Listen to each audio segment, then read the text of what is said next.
Puji Tuhan dan salam sejahtera bagi kita semua. Selamat datang di kelas Pendidikan Agama Kristen kelas 12.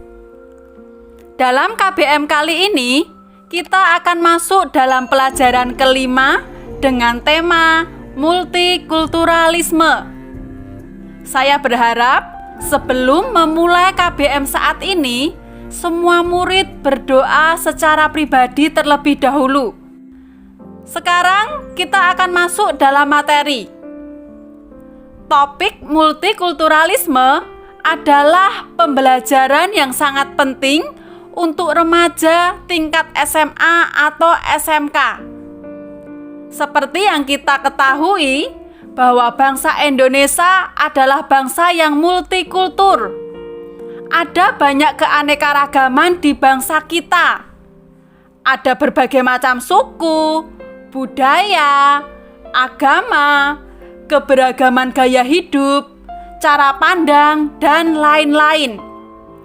Makanya, sangat penting untuk kita belajar tentang multikulturalisme. Hal pertama yang akan kita bahas adalah pengertian multikulturalisme. Ada beberapa pengertian tentang multikulturalisme. Yang pertama, multikulturalisme adalah sebuah ideologi yang mengakui dan mengagungkan perbedaan dalam kesederajatan, baik secara individual maupun secara kebudayaan. Yang kedua, multikulturalisme adalah suatu gagasan untuk mengatur keberagaman dengan prinsip-prinsip dasar pengakuan akan keberagaman itu sendiri. Jadi, kalau kita lihat dari dua pengertian di atas, kita dapat menyimpulkan bahwa inti multikulturalisme adalah kesediaan menerima kelompok lain secara sama sebagai kesatuan, tanpa memperdulikan perbedaan budaya, etnis, gender, bahasa, ataupun agama. Perlu kita garis bawahi bahwa multikulturalisme menekankan kebudayaan dalam kesederajatan. Jadi, melalui multikulturalisme, masyarakat diajak untuk menjunjung tinggi toleransi, kerukunan, dan perdamaian. Hal kedua, kita akan membahas tentang masyarakat multikultur.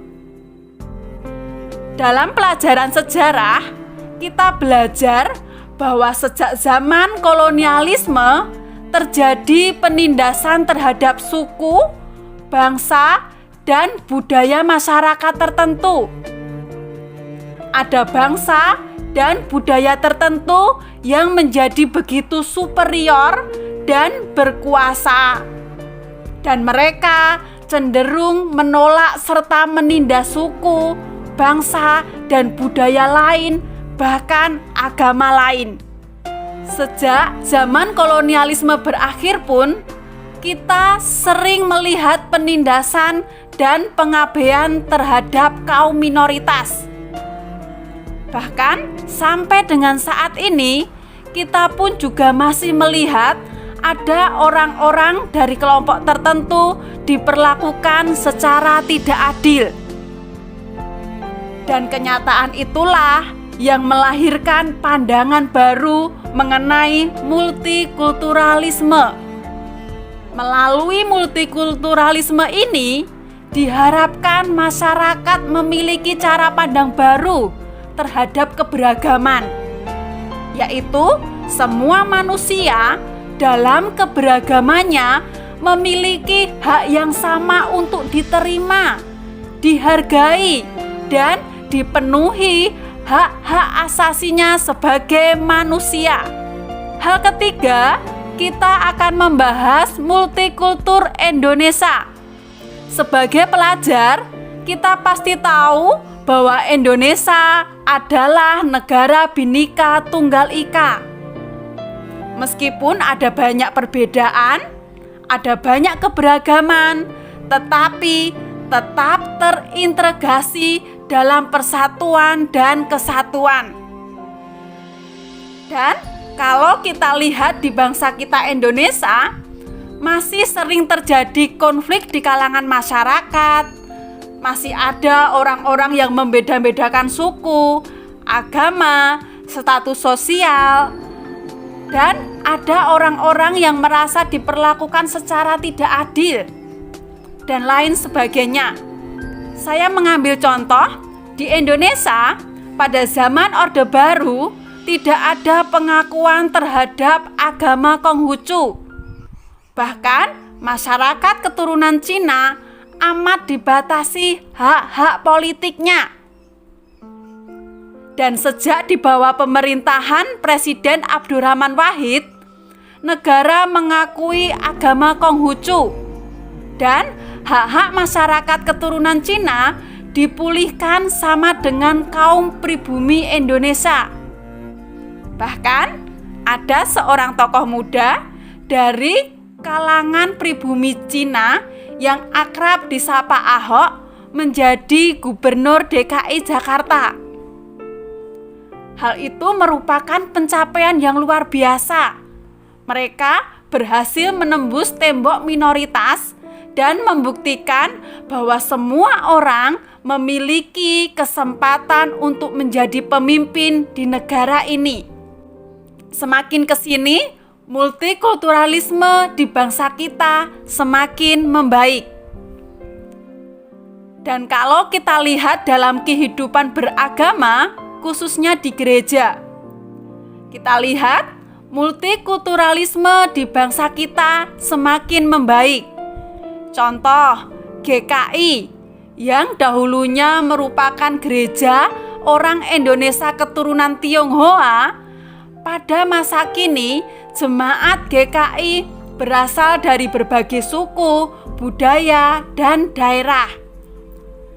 Contoh lagi, GPIB yang didirikan untuk orang dari Indonesia Timur sekarang terbuka bagi orang-orang dari berbagai daerah, suku, dan budaya. Contoh lagi, GBI, gereja yang sangat terbuka terhadap multikultur. Jemaatnya amat beragam dari segi suku, kebudayaan, dan kelas sosial. Dalam mewujudkan multikulturalisme, sebagai umat Kristen ada beberapa sikap yang harus dihindari dan ada juga beberapa sikap yang harus diperkuat. Beberapa sikap yang harus dihindari adalah yang pertama, primordialisme. Primordialisme artinya perasaan kesukuan yang berlebihan, menganggap suku bangsanya sendiri yang paling unggul, maju, dan baik. Sikap ini tidak baik untuk dikembangkan di masyarakat yang multikultural seperti Indonesia. Yang kedua, etnosentrisme. Etnosentrisme artinya sikap atau pandangan yang berpangkal pada masyarakat dan kebudayaannya sendiri. Biasanya disertai dengan sikap dan pandangan yang meremehkan masyarakat dan kebudayaan yang lain. Yang ketiga, diskriminatif. Diskriminatif adalah sikap yang membeda-bedakan perlakuan terhadap sesama warga negara berdasarkan warna kulit, golongan, suku bangsa, ekonomi, agama, dan lain-lain. Sikap ini sangat berbahaya untuk dikembangkan karena dapat memicu munculnya antipati terhadap sesama warga negara. Yang keempat, stereotip. Stereotip adalah konsepsi mengenai sifat suatu golongan berdasarkan prasangka yang subjektif dan tidak tepat. Indonesia memang memiliki keberagaman suku bangsa dan masing-masing suku bangsa memiliki ciri khas. Jadi, tidak tepat apabila perbedaan itu kita besar-besarkan sehingga membentuk sebuah kebencian. Dan sekarang kita akan belajar tentang beberapa sikap yang harus diperkuat sebagai umat Kristen. Yang pertama, kita harus menerima dan menghargai semua orang tanpa memandang berbagai perbedaan yang ada. 2. Menolong sesama serta menunjukkan solidaritas tanpa memandang latar belakang perbedaan. Yang ketiga, menghilangkan prasangka buruk terhadap suku, bangsa, dan budaya maupun kelas sosial tertentu termasuk berbagai julukan. 4. Harus berpikir positif terhadap semua orang, namun tetap kritis. Artinya, harus memiliki kemampuan menyaring berbagai perbedaan yang ada, sehingga tidak kehilangan identitas. 5. Menjadikan hukum kasih sebagai landasan dalam bergaul dengan sesama. Yang keempat, kita akan membahas pandangan Alkitab mengenai multikulturalisme. Alkitab memang tidak bicara secara khusus mengenai multikulturalisme, tetapi Alkitab bicara tentang kasih, kebaikan, kesetaraan, dan keselamatan itu diberikan bagi semua manusia tanpa kecuali. Hal ini berarti bahwa Tuhan menghendaki multikulturalisme. Yang pertama kita akan lihat dalam Galatia 3 ayat 28. Dalam Galatia 3 ayat 28 menjelaskan bahwa semua manusia yang berasal dari berbagai suku, bangsa, dan kelas sosial dipersatukan dalam Kristus. Artinya, kasih Kristus diberikan bagi semua orang tanpa memandang suku. Di dalam Kristus, kita semua sama. Tidak ada superior dan inferior. Hanya Tuhan Yesus yang dimuliakan. Yang kedua, kita akan lihat dalam Kolose 3 ayat yang ke-11. Dalam ayat ini dipertegas lagi bahwa Kristus adalah semua dan di dalam segala sesuatu. Artinya, kematian Yesus di kayu salib merobohkan semua tembok perbedaan. Dan saat ini kita hidup baru di dalam Kristus. Kita dipersatukan di dalam Kristus. Tidak ada lagi yang bisa menghalangi kita untuk datang kepada Kristus.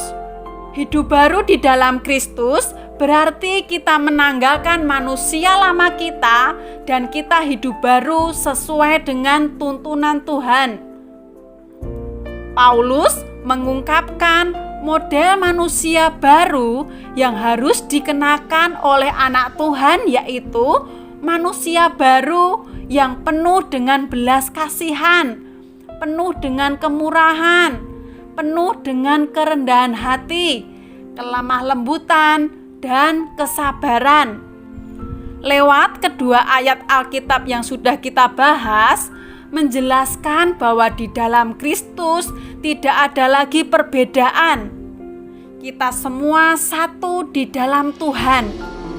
Bicara tentang tidak ada lagi perbedaan, bukan berarti kita kehilangan identitas sebagai anak Allah.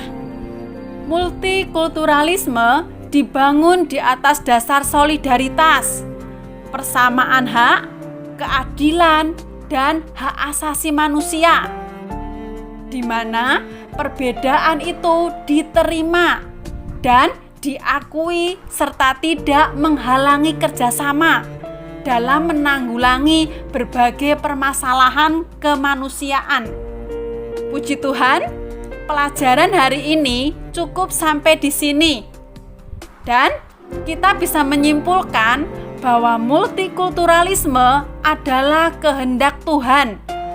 Semua manusia dalam keberagaman memiliki hak yang sama untuk diterima, dihargai, dan dipenuhi hak-hak asasinya sebagai manusia.